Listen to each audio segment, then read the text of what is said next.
Assalamualaikum warahmatullahi wabarakatuh. Halo teman-teman semua. Perkenalkan, kami dari kelompok 2 yang beranggotakan Gina Syakila G1C1181009, Maya Dwi Putri G1C1181019, Agnes Nabila Pratiwi G1C1181023, Indri Andani G1C1181033, Fadli Rahmat Putra G1C1181039, dan Ella Hatrini G1C1181061.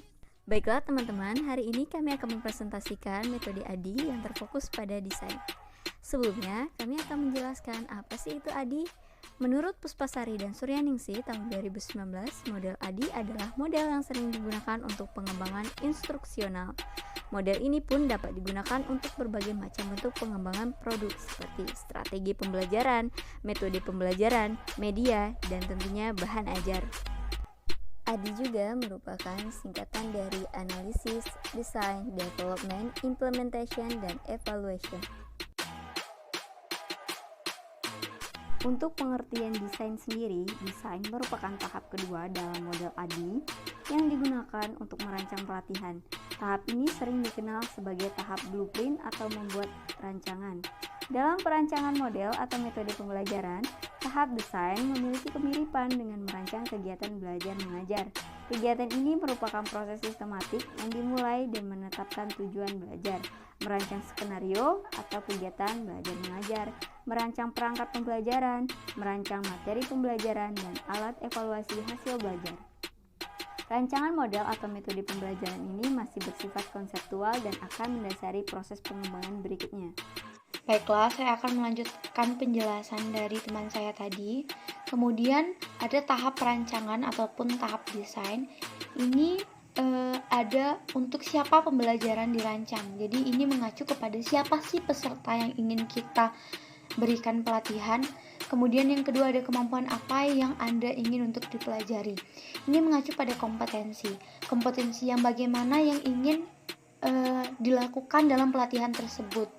Kemudian ada bagaimana materi pelajaran atau keterampilan tersebut dapat dipelajari dengan baik. Ini mengacu pada strategi pembelajaran. Jadi bagaimana keterampilan itu bisa dipelajari oleh peserta secara efektif dengan baik. Nah, di sini adalah dituntut untuk menyusun strategi sebaik-baiknya agar materi ataupun keterampilan itu bisa dipelajari. Kemudian yang terakhir itu ada bagaimana Anda menentukan tingkat penguasaan pelajaran yang sudah dicapai. Ini mengacu pada asesmen dan evaluasi. Nah, dari keempat tersebut itu merupakan unsur penting yang ada dalam perancangan pembelajaran. Jadi keempat unsur tadi itu sangat diperlukan, sangat penting. Adapun unsurnya itu ada peserta, kemudian ada tujuan, metode, dan terakhir ada evaluasi. Selanjutnya saya, Gina Syakila, akan menjelaskan mengenai kendala-kendala apa saja yang acap kali dialami atau ditemui seseorang dalam mendesain suatu pelatihan. Yang pertama adalah waktu.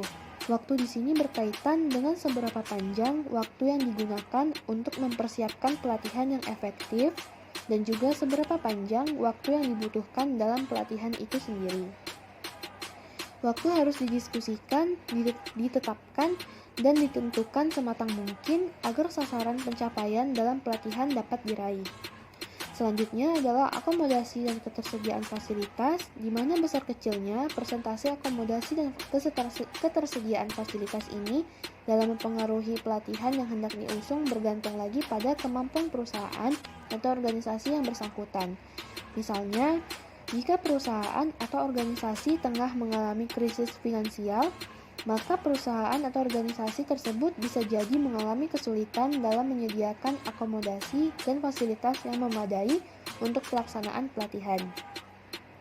Kemudian, saya akan menjelaskan mengenai target populasi, di mana target populasi yang tak lain tak bukan merupakan trainee atau peserta pelatihan. Dilatar belakangi oleh kondisi geografis dan identitas, termasuk di dalamnya umur, pengalaman, kemampuan, dan bakat. Sehingga dengan mempelajari dan memahami bagaimana karakteristik peserta pelatihan, seseorang dapat merancang pelatihan yang tepat dan sesuai dengan target training itu tersebut. Nah, selanjutnya kita masuk pada strategi. Titik awal untuk memutuskan strategi dan metode apa yang cocok dalam mendesain pelatihan adalah menilik kembali di level manakah kebutuhan dalam pelatihan diidentifikasi. Idealnya, sebelum memikirkan strategi dan taktik, perancang pelatihan harus memberikan pertimbangan mengenai ketersediaan dan level keterampilan dari orang-orang yang terlibat dalam kelangsungan pelatihan. Jumlah populasi yang membutuhkan pelatihan dan distribusi geografi mereka dapat berdampak pada strategi-strategi yang mungkin pernah mereka gunakan, terutama ketika jumlah dan distribusi ditautkan dengan kendala finansial. Nah, dalam hal untuk menetapkan strategi apa atau metode apa yang akan seorang perancang pelatihan terapkan dalam pelatihan yang akan diusung, itu dikembalikan lagi kepada hal sebelumnya yang saya jelaskan, yaitu mengenai kendala-kendala serta target populasi, di mana sebenarnya seorang perancang pelatihan itu harus mengetahui atau memahami betul siapa yang akan menjadi trainee atau peserta pelatihan mereka, atau kondisi perusahaan atau organisasi yang akan mengusung pelatihan tersebut. Itu mereka harus sangat mengetahui dan memahaminya, sehingga strategi atau metode pelatihan yang akan diusung itu nanti, yang akan diterapkan kepada pelatihan yang akan diusung, itu akan bersesuaian atau tepat dengan keadaan-keadaan yang tadi saya sebutkan. Dalam hal ini berarti untuk menetapkan suatu strategi atau metode pelatihan, kita harus menilik kembali kepada apa sih kebutuhan klien atau apa sih kebutuhan peserta pelatihan itu. Misalnya di suatu perusahaan ada beberapa tenaga kerja yang mogok kerja misalnya, atau mengalami demotivasi dalam pekerjaan mereka sehingga kinerja mereka itu tidak total dan tidak maksimal. Sehingga dalam hal ini mereka membutuhkan pelatihan yang dimana kebutuhan mereka tersebut secara spesifik harus kita analisis terlebih dahulu. Proses analisis ini pun harus jeli dan teliti supaya nantinya strategi atau metode pelatihan yang diterapkan itu akan tepat dan cocok sehingga akan dapat mencapai hasil yang maksimal sesuai yang diharapkan. Baiklah, selanjutnya ada taktik, di mana di sini ada 6 taktik. Yang pertama ada the lecture atau kuliah. Yang kedua adalah the demonstration atau sering kita sebut dengan demonstrasi. Yang ketiga ada the group session atau sesi grup. Yang keempat ada simulation atau sering kita sebut sebagai role play. Dan yang kelima ada the discussion atau sering kita sebut dengan diskusi. Dan yang paling terakhir ada the syndicate exercise atau latihan sindikat.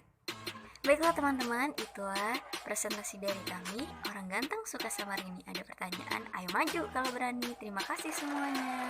Sampai jumpa lagi. Assalamualaikum. Bye-bye.